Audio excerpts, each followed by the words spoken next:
Going back to the Supreme Court for a second, another decision that could come around the corner any moment has to do with the Chevron test, and kind of depending on what the Supreme Court decides there, that could change how specific Congress has to be with respect to what it delegates to regulatory bodies and what isn't. Have you given any thought to how that might change the job of Congress here, and how big of a change would that be in your view?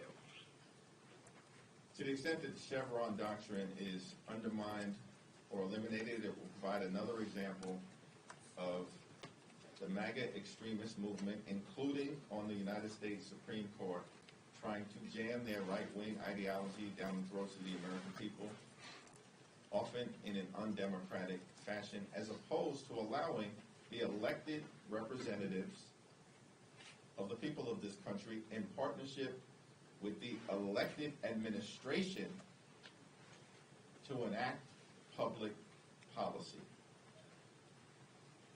We are witnessing significant judicial overreach led by right-wing extremists on the Supreme Court.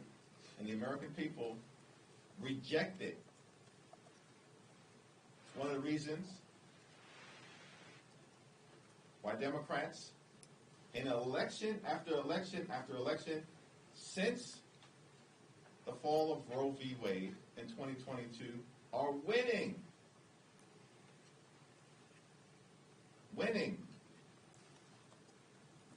And overperforming, as was the case in Ohio, when the Democratic Party didn't even contest the race in the most recent special election, and yet we saw a 26-point overperformance by a Democratic candidate who spent $25,000 against a well-known Republican state senator who spent over $700,000. And it was the most recent of many examples of what is likely to come in November.